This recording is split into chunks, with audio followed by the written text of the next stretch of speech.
인생은 선택과 결정의 과정이라고 해도 과언이 아닙니다. 그리고 어떤 선택, 어떤 결정을 내리느냐에 따라서 인생은 크게 달라질 수 있습니다. 이미 창세기 13장과 14장 아브람과 롯을 통해서 우리는 이 부분을 분명하게 보았습니다. 눈에 보기에 좋은 대로 우리 마음의 욕심대로 결정하는 것과 또 자기를 부인하고서 하나님의 말씀을 따라 결정하는 것, 이 차이가 어떤 것인가를 분명하게 보았습니다. 오늘 말씀 역시 모양은 다르지만 동일한 문제를 다루고 있습니다. 무엇을 따를 것인가, 또 그 결과가 무엇인가를 우리에게 똑똑히 보여주면서 지속적으로 하나님의 말씀을 따라가는 것이 얼마나 중요한가, 이 문제를 우리에게 보여주려고 하고 있습니다. 말씀을 통해서 이 부분을 이제 구체적으로 함께 보도록 하겠습니다. 1절 보시면 아브라함의 아내 사레가 출산할 수 없다는 사실과 함께 새로운 사람을 하나 소개하는 것 볼 수가 있습니다. 바로 사레의 여종이고 또 애굽 사람인 하갈입니다. 2절에서는 왜 이 사람을 소개하는가, 그 이유를 밝히고 있습니다. 같이 읽어보겠습니다. 시작. 사레가 아브라함에게 이르되 여호와께서 내 출산을 허락하지 아니하셨으니 원하건대 내 여종에게 들어가라. 내가 혹 그로 말미암아 자녀를 얻을까 하노라 하매. 거기까지 볼게요. 하갈을 소개하는 이유를 보니까 아브라함의 대를 잇는 문제와 관련이 있죠. 사레는 아브라함에게 자기 여종 하갈을 첩으로 취해서 자기 대신 아이를 낳게 하라고 아브라함에게 권하고 있습니다. 그 이유가 하나님이 사레 자신에게 출산을 허락하시지 않았기 때문이라는 겁니다. 사레의 말이 틀리진 않습니다. 실제 태의 문을 열고 닫는 분 하나님이시고 또 사레를 통해서 자식을 주시겠다고 구체적으로 말씀하신 일이 아직까지는 없습니다. 12장부터 15장까지 아브라함 이야기를 쭉 훑어봐도 하나님이 아브라함에게 제일 구체적으로 주셨던 말씀이 아브라함, 내 몸에서 날 자가 내 상속자가 될 것이다. 그 정도 말씀이지 사라에게서 나는 자가 아브라함 너의 상속자가 될 것이다, 그런 말씀 주신 일이 없어요. 그리고 고대 근동지역 풍습을 볼 때 불임의 여성이 할 수 있는 가장 효율적이고 합리적이고 현실적인 선택이 남편에게 첩을 주어서 출산하게 만드는 것입니다. 왜냐하면 아버지의 씨를 물려받기만 하면, 아버지의 피를 이어받기만 하면 어머니가 누구냐에 상관없이 그 자녀는 그 아버지의 아들로서 적법하게 여겨지기 때문이었습니다. 따라서 사레가 아브라함에게 권한 말은 따져보면 굉장히 합리적이고 현실적이고 효율적이라고 할 수 있습니다. 사실 상식적으로 따져본다면, 꼬치꼬치 따져본다면 상속자가 아브라함 몸에 나기 위해서 이보다 더 좋은 방법이 있을까? 그 정도로 상식으로 볼 때는 최고의 선택이에요. 중요한 것은 이 사례의 권유를 듣고서 아브라함이 어떤 결정을 내렸는가 하는 것인데, 2절 끝부분 보니까 뭐라 합니까? 사례의 말을 들으니라. 아브라함이 아내 사례의 말을 듣고서 여종 하갈을 첩으로 취하고 있습니다. 다시 말해서 지극히 합리적이고 현실적이고 효율적인 선택을 하고 있다는 거예요. 그런데 바로 이 선택에서 아브라함이 한 가지 간과한 사실이 있습니다. 아주 중요한 질문을 던졌어야 했는데 그 질문을 빠뜨리고 말았어요. 무엇인가? 한번 따라해 볼까요? 이 일이 하나님 기뻐하시는 것인가? 이 일이 하나님의 뜻인가? 여러분, 다른 사람은 몰라도 아브라함만큼은 이 질문을 반드시 던졌어야 할 사람입니다. 왜냐하면 아브라함의 삶이라는 것은 하나님의 뜻을 빼면 소위 시체라고 해도 과언이 아닐 정도로, 하나님의 뜻을 빼버리자면 아브라함의 인생은 성경에 기록될 가치가 없다라고 해도 과언이 아닐 정도로 하나님 뜻과 밀접한 연결이 되어 있는 삶이기 때문입니다. 아브라함 이전 모습을 보면 쉽게 답이 나오잖아요. 여러분, 과연 아브라함이 고향과 친척과 아버지 집을 떠나서 하나님 지시하실 땅으로 가라, 이게 현실적이고 합리적이고 효율적인 선택이었습니까? 조카 롯에게 화해의 손을 내밀고 땅에 대한 선택권을 양보한 것이나, 또 동방의 네 왕들을 추격해서 격파하고 롯을 건져낸 것이나, 이게 상식적으로 볼 때, 합리적으로 볼 때 가당키나 한 일이었단 말이에요. 전혀 그렇지 않아요. 이 모든 것은 하나님의 뜻이라는 말 외에는 도저히 납득도 설명도 할 수 없는 일이에요. 게다가 이런 하나님의 뜻을 따라 그의 삶을 선택하며 걸어갈 때에 하나님께서 아브라함의 그 선택에 대해서 박수와 지지를 보내주셨다는 사실을 우리가 절대로 놓쳐서는 안 됩니다. 그렇다면 오늘 이 상황에서도 아브라함은 거듭 하나님의 뜻이 무엇인가를 구하면서 하나님의 뜻을 따라 선택해서야 마땅하다는 거예요. 하지만 오늘 우리가 보고 있는 이 아브라함의 모습은 뜻밖에도 이전 모습에서 이탈해서 합리성과 현실성과 효율성의 손을 맞잡고 있습니다. 인내로 꾸준하게 하나님 뜻을 붙잡지 못하고 있다는 거예요. 그런데 이것은 단지 아브라함의 문제만이 아닙니다. 우리 역시 성도로서 하나님의 뜻이 무엇인가를 따라 결정하고 살아가야 할 사람들입니다. 하나님의 뜻이 무엇인가?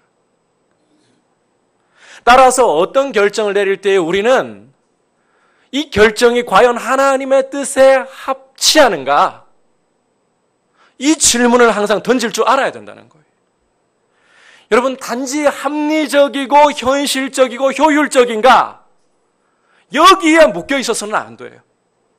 물론 이런 질문들이 필요할 때가 있습니다. 하지만 여기에 묶여서 그 이상을 벗어나지 못한다면 오늘 말씀을 주시는 의미도 없고, 과연 그리스도인들이 결정하는 것이 세상의 결정과 뭐가 다른가? 다를 거 하나도 없는 거예요. 거듭 강조하지만 성도는 어떠한 결정을 내릴 때에 그냥 쉽게 합리적인가 효율적인가 현실적인가 이게 아니라 하나님의 뜻인가? 그리고 하나님께 귀를 기울여야 합니다. 그리고 여러분, 아무리 합리적이고 상식적으로 좋아 보이는 것처럼 일들이 나타나도 하나님 뜻이 아니라 성도는 포기해야 돼요. 반대로 비효율적이고 상식에서 벗어나는 것 같고 불가능한 것처럼 보여도 하나님이 원하시고 기뻐하시는 일이다. 그러면 성도는 그 길 가야 돼요. 그리고 한 가지만 더 강조하자면 이 아브라함의 모습을 통해서요, 하나님의 뜻을 구하는 부분에 있어서 인내로 꾸준하게 하나님의 뜻을 구하는 게 얼마나 중요한가. 오늘 이 모습을 아브라함에게서 놓치지 말고 또 우리는 봐야 돼요. 잘 왔어요. 12장 시작부터 13장, 14장에 이르기까지 아브라함이 하나님 뜻을 따라 하나님의 뜻을 구하면서 잘 왔어요. 그런데 어제의 은혜가 오늘 아브라함의 모습을 똑같이 보장해주고 있지 않아요. 따라서 성도는 어제 내렸던 믿음의 선택에 대해서 만족하지 말고 오늘도 동일하게 앞으로도 꾸준하게 하나님의 뜻이 무엇인가를 구하면서 하나님의 뜻에 삶을 맞추기 위해서 부지런히 힘쓰고 노력을 해야 하는 것입니다.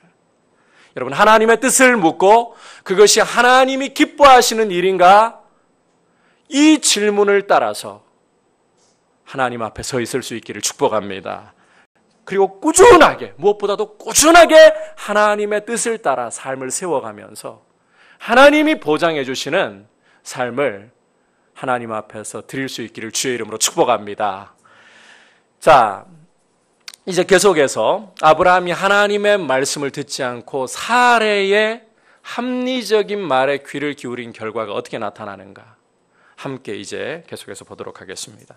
자, 결론부터 말씀드리자면 관계의 손상이라는 고통이 따라오게 되는데 이중적인 관계의 손상을 보게 돼요. 먼저 사람들과의 관계에서 손상이 오고 있습니다. 4절 우리 같이 볼까요? 시작. 아브라함이 하갈과 동침하였더니 하갈이 임신하매 그가 자기의 임신함을 알고 그의 여주인을 멸시한지라. 자, 아브라함이 아내의 말대로 하갈을 첩으로 취했고 또 그 결과 하갈은 단번에 임신을 해버렸어요. 여기까지 모든 게 순조롭고 사례의 계산대로 되는 것 같았습니다. 그런데 하갈이 임신을 하고 나서부터 이제 문제가 발생을 하는데 어떤 문제인가요? 하갈이 여주인을 멸시하기 시작했다는 거예요. 이 당시에 여자가 아이를 임신할 수 없다. 근동 지역에서는 신들의 저주를 받은 것이라는 인식이 있어요. 아이도 못 낳는 주제에 저주받은 인생인 주제에 하갈이 이렇게 은근히 여주인을 말은 안 해도 자꾸 멸시하는 거예요. 하극상이 벌어진 겁니다. 자, 문제는요, 이런 일들이 벌어질 때 원래 이 불꽃이 튀는 거는 서로 맞부딪히기 때문이에요. 사례가 믿음의 사람으로 인내하고 이 문제를 하나님 앞에서 해결하려고 이때라도 자기를 부인하고 돌이키면 이 문제 쉽사리 해결됩니다. 그런데 사례도 이 문제 못 참아요. 그냥 못 넘어가요. 5절 같이 보겠습니다. 시작. 사례가 아브라함에게 이르되 내가 받는 모욕은 당신이 받아야 옳도다. 내가 나의 여종을 당신의 품에 두었거늘 그가 자기의 임신함을 알고 나를 멸시하니 당신과 나 사이에 여호와께서 판단하시기를 원하노라. 자, 사례가 하갈 문제 두고 어떻게 합니까? 아브라함에게 바가지를 긁고 있어요. 여종을 당신 품에 두었더니 당신이 여종 관리 똑바로 안 해가지고 지가 임신했다고 나를 멸시하는 것 좀 봐. 이전하고 나를 대하는 태도가 달라졌어. 당신과 나 사이에 하나님 판단하시기를 이래버리는 거예요. 사례가 굉장히 세게 나가고 있어요. 사실 이 모든 문제는 따지고 보면 현실적이고 합리적이기만 했던 자신의 판단이 한몫을 했는데 사례는 그런 것 안중에 없습니다. 그저 이 모든 것이 내 탓은 아니고 누구 탓? 아브라함, 당신 탓, 남편 탓. 자기 탓 전혀 없어요. 자, 계속해서 이 말을 받는 아브라함이 또 어떻게 나오는가를 봐야 돼요. 과연 아브라함은 이것을 스펀지처럼 흡수해가지고 자기를 부인하며 올바른 반응으로 나가는가? 자, 6절 우리 함께 확인해 보겠습니다. 시작. 아브라함이 사라에게 이르되 당신의 여종은 당신의 수중에 있으니 당신의 눈에 좋을 대로 그에게 행하라 하매 사라가 하갈을 학대하였더니 하갈이 사라 앞에서 도망하였더라. 자, 어떻게 하고 있습니까? 아브라함 역시 적극적으로 나서서 이 둘 사이를 중재하지를 않아요. 명색이 가장이고 모든 책임이 사실은 아브라함에게 있는 건 맞습니다. 이 당시는 가정의 모든 책임은 아버지가 지는 것이기 때문에. 따라서 이 모든 게 내 탓이라고 책임지고 나설 줄 알아야 되는데 아브라함은 뒤로 꽁무니를 빼면서 은근슬쩍 이 문제를 누구에게 밀어버리고 있나요? 자기 아내 사라에게 다 넘겨버리고 있어요. 당신 여종이고 당신 수중에 있으니까 당신이 알아서 마음대로 여종에게 하라고. 이게 사실 사라에게 하갈 문제 다 밀어버리고 있는 거예요. 아브라함도 자기 책임을 회피하고 있다는 거죠.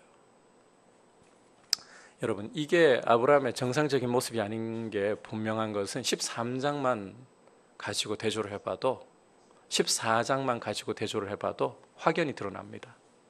솔직히 아브라함의 목자하고 롯의 목자하고 목초지 두고 다투었을 때 아브라함 전면에 나설 필요 있었나요? 없었나요? 안 나서도 돼요.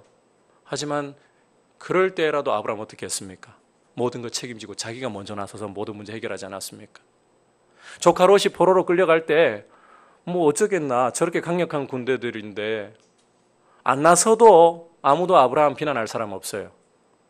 그런데 하나님 뜻이니까요, 자기가 적극적으로 나서서 그 동방의 강력한 군대를 말도 안 되는 숫자를 가지고서 격파해버리잖아요. 그때의 모습들과 비교해 보면 이 모습은 아브라함의 일반적인 모습, 우리가 알던 모습 아닙니다. 책임 회피가 분명하게 드러나고 있어요. 그런데 문제는 바로 여기서부터 이제 걷잡을 수 없게 흘러가기 시작한다는 겁니다. 자, 아브라함이 이렇게 하니까 사례가 어떻게 나오느냐? 당신이 나한테 다 맡겼죠? 그러면서 하갈에게 너 오늘 잘 걸렸다. 여주인으로서 너의 버릇을 단단히 고쳐놔야지 하고 하갈을 어떻게 합니까? 학대하기 시작하는 거예요. 아브라함 가정에 없던 일이에요. 학대가 등장하고 있어요. 그러자 이번에는 또 어떤 일이 벌어집니까? 다시 하갈로 돌아옵니다. 하갈이 사례를 피해가지고 도망 나가버리고 있는 거예요. 하갈 역시 내가 임신해져서 교만해졌었구나. 내가 여주인을 함부로 무시했구나. 자기 직면 없어요. 여주인이 나를 괴롭히니까 여주인 탓이지 내가 잘못한 거 없어요. 그러니까 도망가 버리는 거죠. 종인데도. 여러분, 이 모든 과정을 보면 문제의 당사자들 중에서 누구도 자기 책임이라고 하는 사람 아무도 없어요. 사레도, 아브라함도, 하갈도 전부 내 탓은 없고 누구 탓? 네 탓이요.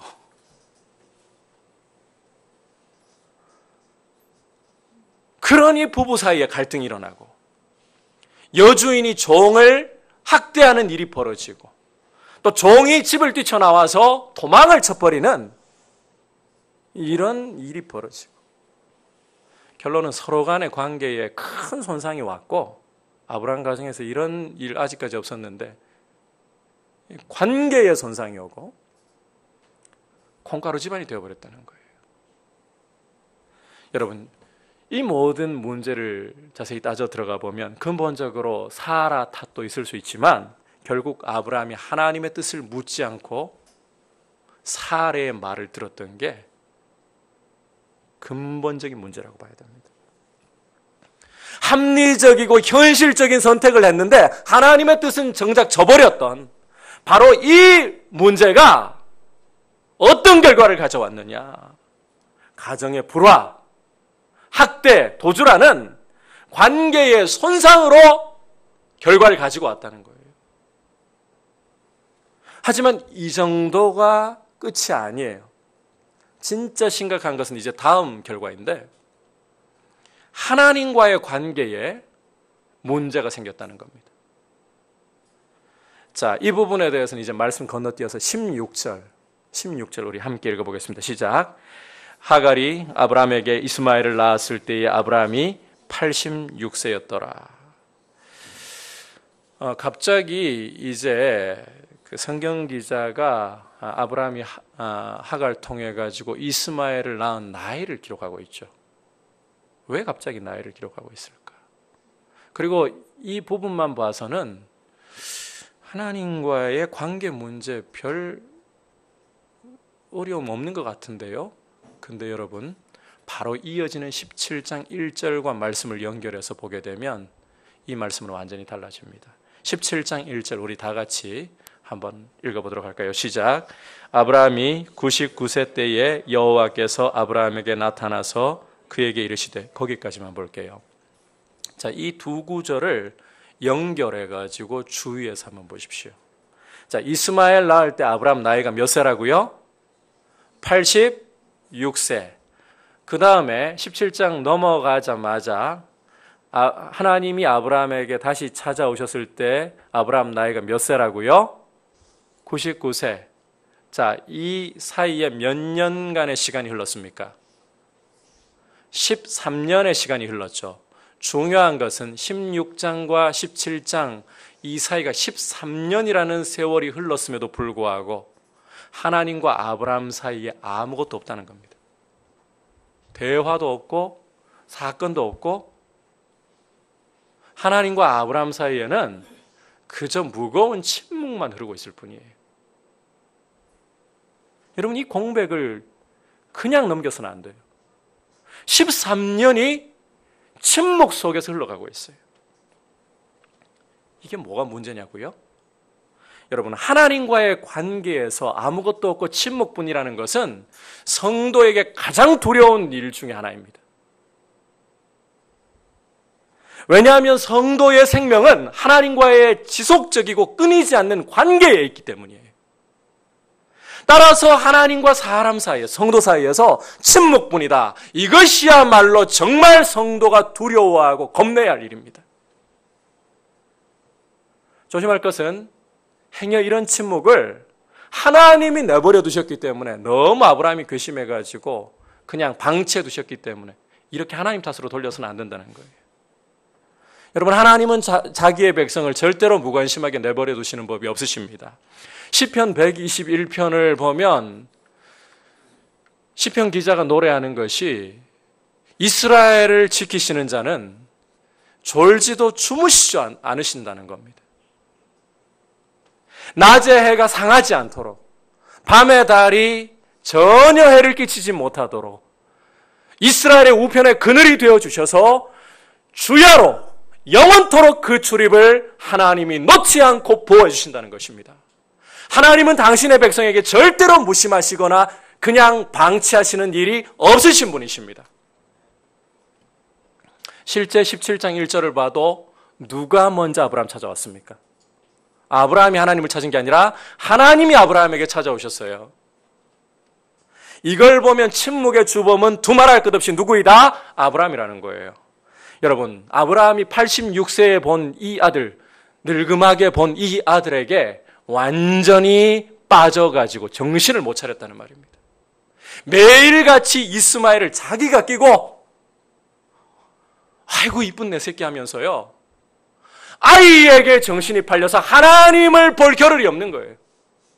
하나님이 아브라함에게 관심이 없으시거나 하나님이 아브라함과의 지속적인 교제를 놓아버리신 게 아니라 아브라함이 하나님에게 눈을 돌리지 않는 거예요.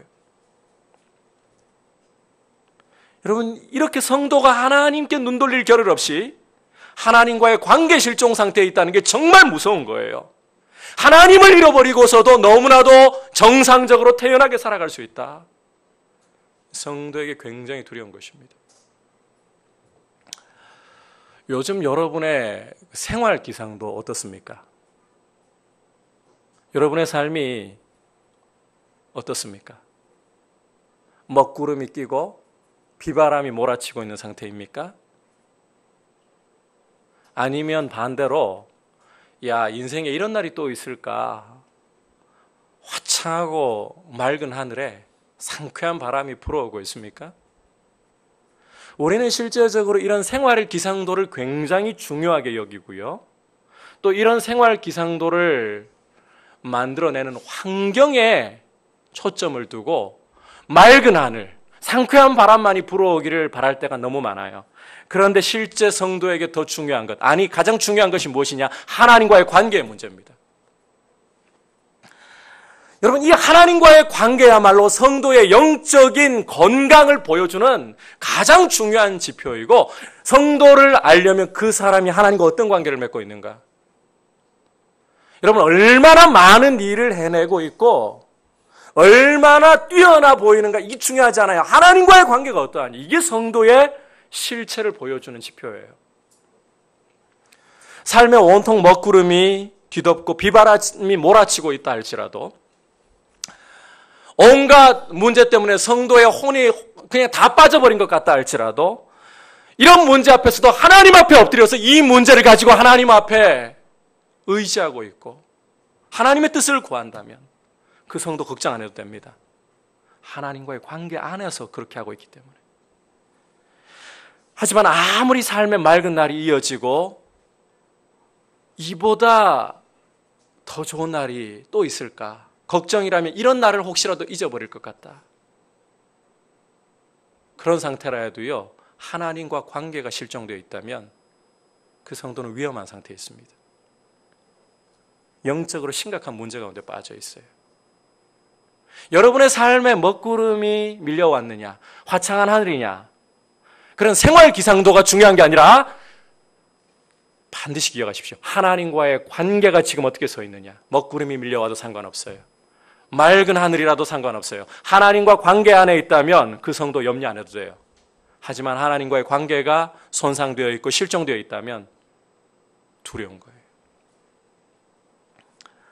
여러분, 우리가 오늘 말씀에서 주목해야 될 것은 이런 하나님과의 관계의 실종은요, 아브라함을 통해서 볼 때 하나님의 뜻을 따르지 않고 자신의 합리적이고 현실적인 선택만을 따른 가장 무서운 결과라는 사실을 똑똑히 기억을 해야 합니다.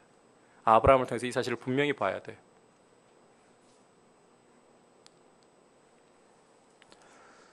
그렇다면 이제 내가 내리는 결정이 어떤 성격인가 거꾸로 뒤집어 봐도 분명히 알 수 있겠네요.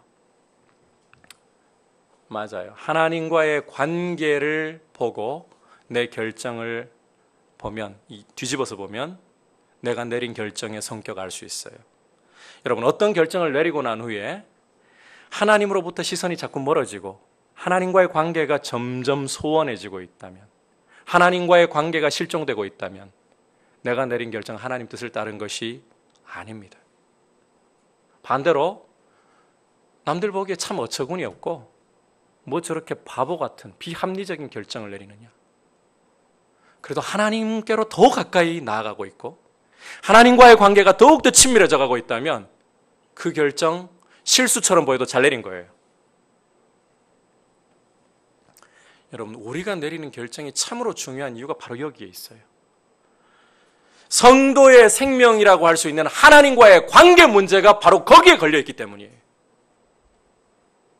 따라서 어떤 일을 할 때에, 어떤 일을 결정할 때에 하나님의 뜻인가 물을 수 있기를 축복합니다. 여러분, 인생은 선택과 결정의 과정입니다. 어떤 선택을 하느냐, 어떤 결정을 내리느냐. 그리고 그 선택은, 그 결정은 바로 우리 자신의 몫이에요. 하나님이 대신해 주시는 거 아닙니다. 하나님은 당신의 뜻을 우리에게 계시해 주시는 것이고 선택은 바로 우리가 해야 되는 것입니다. 이거 괜히 하나님께요, 자기가 잘못 선택해 놔놓고 하나님 탓하지 마세요. 하나님은 당신의 뜻을 우리에게 보여주시고 그 뜻을 선택할지 합리적이고 이성적이고 현실적으로만 결정할지 내가 하는 거예요. 내가 잘못 결정해 놔놓고 하나님 당신 탓이요. 오늘 사례가 정확히 그런 모습이에요. 여러분, 내가 책임져야 되는 거예요. 하나님 로봇으로 안 만드셨어요. 인격적인 존재로 우리를 만드셨기 때문에 당신의 선하시고 기뻐하시고 온전하신 뜻이 무엇인가를 우리에게 알려주시면서 그 뜻을 분별해서 하나님 뜻을 따라 결정하라고 우리에게 그 책임을 맡겨주셨습니다. 따라서 우리는 부단히 이 질문을 던지고 이 질문에 손을 놓지 말아야 합니다. 한번 따라 합시다. 이 일이 하나님 기뻐하시는 것인가? 이 일이 하나님의 뜻인가? 여러분, 이 질문에 손을 놓치면 안 됩니다. 합리성과 현실성과 효율성의 손이 아니라 하나님의 뜻이라는 그 손을 절대로 놓지 않고 우리는 이 질문을 던지면서 주님 앞에 올바른 결정을 내리면서 가야 되는 거예요. 그리고 여러분, 하나님의 뜻이 무엇인지 그럼 어떻게 분별합니까? 가장 권위 있고 확실한 원천이 무엇입니까? 분별의 원천이 성경이에요. 성경 안 읽어놓고 나는 하나님의 뜻이 무엇인지 모르겠어요. 모를 수밖에 없어요. 성경을 떠나가지고 여러분께서 무언가 나한테 예언의 은사를 통해 가지고 성경 안 읽어도 하나님 또 구체적으로 알려주시겠지. 그러다가 큰일 나는 수가 있어요. 국제 YOM 창설자인 그 로렌 커니맹 목사님, 이분 하나님의 음성에 대해서는 뭐 둘째가라면 서러울 정도로 민감한 분이에요. 이분이 하는 이야기가 내가 하나님의 음성을 듣는 것 50%는 내 생각일 때가 있다고 그래요. 그 정도로 신중하게 분별을 해야 되는 거예요. 그리고 모든 분별은 성경을 따라서. 여러분, 하나님의 뜻을 계시해 주시는 것은 하나님의 몫이지만 그 뜻을 분별하고 그 뜻을 따라 결정하는 것은 우리의 몫입니다. 따라서 늘 말씀에 귀를 기울이고 이 거룩한 말씀을 성령께서 열어 분별할 수 있는 지혜를 주시기를 구하고, 그리고 우리의 인생이 하나님의 뜻을 따라서 결정되고 하나님의 뜻을 따라 앞으로 한 걸음 한 걸음 나아가는 귀한 걸음이 될 수 있기를 축복합니다. 단지 합리적이고 현실적이고 효율적인가? 세상도 할 수 있는 질문입니다. 그리스도인은 이 질문에 묶여 있어서는 안 됩니다. 이것을 뛰어넘어 하나님의 뜻이냐? 그렇다면 안 보이는 길도 가야 됩니다. 불가능한 길도 가야 됩니다. 실패 걱정할 필요 없습니다. 그래서 실패도 실패가 아닙니다. 인간이 보기에 실패인 거지. 하나님의 뜻이 세워지면 하나님께 영광입니다. 그런데 모든 것이 성공적으로 가는 것 같아도 하나님 안 기뻐하시면 성도는, 교회는 다 포기해야 됩니다. 그것이 하나님께 영광이기 때문에 하나님의 뜻을 구하고 하나님의 뜻에 손을 마주 잡고 주님 기뻐하시는 인생의 결정으로 주님과 함께 동행할 수 있기를 주의 이름으로 축복합니다. 오늘 아브라함의 모습을 통해서 우리 인생에 무엇이 정말 중요한가를 보았습니다. 우리는 이 질문과 함께 손을 마주 잡고 절대로 이 질문에 손을 놓쳐서 안 됩니다. 이것이 하나님 기뻐하시는 일인가? 이것이 하나님의 뜻인가? 여러분, 성도는 하나님의 말씀을 따라 선택을 하고 인생길을 걸어야 하는 사람입니다. 이것이 한순간만의 선택과 결정으로 끝나는 것이 아니라 꾸준하게 주님 앞에 설 때까지, 우리 구원이 완성될 때까지 계속해서 이 길을 선택하고 결정해 나가야 됩니다. 합리성과 효율성과 현실성도 아닌 하나님의 뜻이 결정 기준이 될 수 있기를 축복합니다. 한순간만이 아니라 꾸준하게 하나님의 뜻에 귀를 기울일 수 있기를 축복합니다. 그리고 이 모든 과정을 통해서 여러분 절대로 놓치지 말아야 될 것, 주님의 뜻 가운데 주님과 친밀한 관계를 맺느냐. 이게 놓쳐서는 안 될 가장 중요한 일이라는 사실 여러분 꼭 붙들고, 하나님이 잃어버리면 다 잃어버렸구나. 다 얻어도 얻은 거 아닙니다. 여러분의 뜻이 다 서도 다 선 게 아닙니다. 사실은 큰일 날 길로 가고 있는 겁니다. 하나님과의 인격적인 이 관계, 친밀한 관계, 이것이 성도의 복이라는 사실을 믿고 하나님 뜻 가운데서 하나님과 친밀하게 동행할 수 있기를 축복합니다. 같이 기도하겠습니다. 이 시간 말씀을 생각하면서 주님 앞에서 우리가 우리 자신의 삶을 오늘 말씀을 통해 비춰보면서 같이 기도하기를 원합니다. 주님, 나의 인생의 결정들, 나의 인생의 선택들 어떠한 모습이었습니까? 눈으로 보기에 좋은 대로 현실적으로, 합리적으로, 효율적으로 결정하는 게 아니라 주님 뜻이냐 이것을 묻게 하여 주옵소서. 그리고 주님 뜻이 아니라면 아무리 좋아 보여도 놓아버리게 하옵소서. 그 길 따라가다가 하나님과의 관계를 잃어버릴까 두렵습니다. 오히려 하나님과의 관계가 내 생명입니다. 하나님과의 친밀한 관계를 유지하도록 하나님의 뜻을 따라 구하게 하시고 하나님 기뻐하시는 선택하게 하여 주시옵소서. 우리 같이 합심해서 기도하도록 하겠습니다. 하나님 아버지, 오늘 말씀을 통해서 우리의 인생의 결정 기준이 우리 삶에 얼마나 중요한가를 다시 한번 새기며 돌아봅니다. 아버지, 우리는 우리의 삶을 무엇을 따라 결정을 하고 있습니까? 아버지, 우리 눈에 보기에 현실적으로, 합리적으로, 효율적으로 보인다고 그것을 따라가고 있습니까? 그렇지 않으면 하나님의 뜻인가를 질문하면서 하나님 기뻐하시는 길로 걸어가고 있습니다. 성도에게 있어서 무엇보다도 중요한 결정의 기준은 합리성도 효율성도 현실성도 아닌 하나님의 뜻이라는 사실을 오늘 다시 한번 되새기면서 주님, 우리의 삶을 점검하고 돌아봅니다. 주님 앞에서 우리의 삶이 주님의 뜻이 무엇인가를 물으며 주님의 뜻을 분별하며 주님의 뜻을 순종하는 삶으로 드려지게 하여 주시옵소서. 그와 같은 과정 속에서 무엇보다도 하나님과의 관계가 우리의 생명이라는 사실을, 하나님의 뜻을 따르면서 하나님과 친밀한 관계를 잃어버리지 않도록 주님 앞에 머물러 있게 하시고 주님 앞에